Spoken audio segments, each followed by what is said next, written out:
So New Zealand have just done something that they haven't been able to accomplish since 2008, and that is, of course, win an ODI game in Bangladesh. Now, of course, 15 years might seem like a long time, and truth be told, it is a long time. And this is a victory that, in many ways, will be a memorable one for the Black Caps. But it's going to be memorable for both the right and wrong reasons, because if you ask me, there are perhaps three things that this match is going to be remembered for, and two of them happen to involve Ish Sodhi.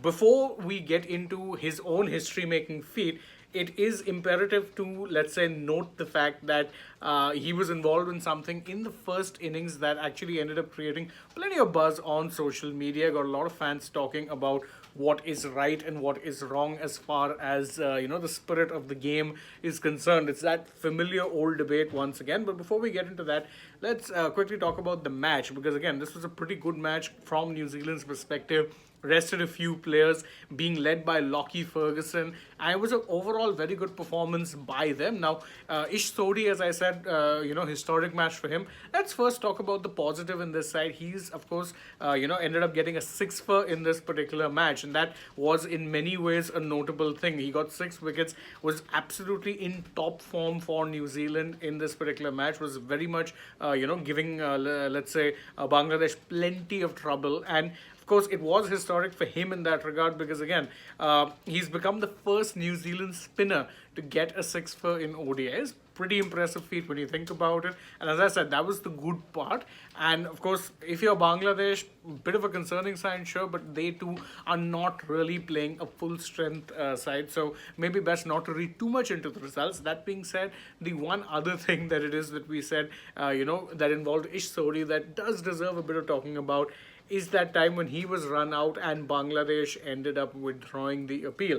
Now, that doesn't normally happen, but of course, in this case, it came down to the fact that it was a run out that was affected at the non-strikers. And it was I'm sorry, I'm forgetting his name. Who was it? Who was the bowler? Hassan Mahmood, yeah. Hassan Mahmood, who in fact had affected the run out. And then he said, he affected the run out, he appealed, wasn't a very popular decision given out, but Bangladesh ended up withdrawing the review. And whilst a lot of people on social media were celebrating it, that, oh, great for the spirit of the game, I personally wasn't a fan of it for the simple reason that it's a legitimate mode of dismissal. Why are you so okay giving the non-striker that much of an advantage? If you see the visuals of the time when Sodhi was run out, he was well ahead of the crease at that point. He was halfway down the crease practically. Why are you okay giving him that sort of an advantage? What even is spirit of the game in such a situation? It's not even like it's an illegal mode of dismissal anymore. It's very much been normalized even within the rules. Yet cricket fans and even many cricket players haven't really moved past the point of seeing this as a fair or an unfair dismissal. Truth be told, it was very fair. Bangladesh probably should not have withdrawn it, but I mean, I don't know. That's a decision that you can debate till the cows come home. But for Bangladesh, it was yet another, let's say, flat display with the bat, because again, they did consistently look troubled by Ish Sodhi. It took 6 wickets, definitely the pick of the bowlers, but even the rest of the New Zealand team didn't really have to break that much of a sweat, because partly due to the fact that Sodhi was so effective, but partly also due to the fact that this Bangladesh batting lineup just didn't look all that threatening.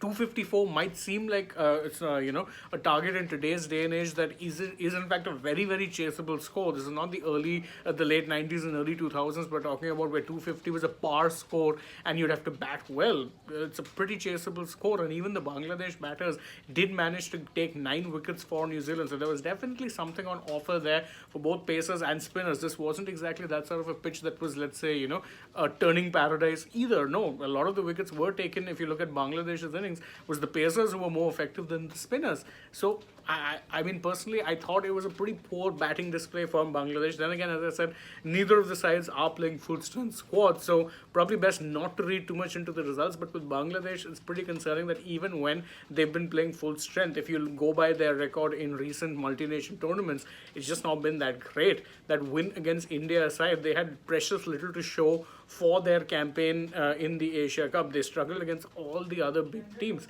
and even that win against India came against very much a second string India. So Not really that much to write home about. New Zealand, though, can be happy. Again, very much a second string side for them. They weren't in the best of positions in the first ODI, but managed to bring this one home. The first one, of course, washed out by rain, so nothing much that they could have done there in that regard. But if you're New Zealand, again, good to always go in with some winning momentum. As for Bangladesh, well, plenty of questions to answer before the third and final ODI of this series, which of course is the last series for both these teams before that World Cup. So that's it. That's the news update for you guys.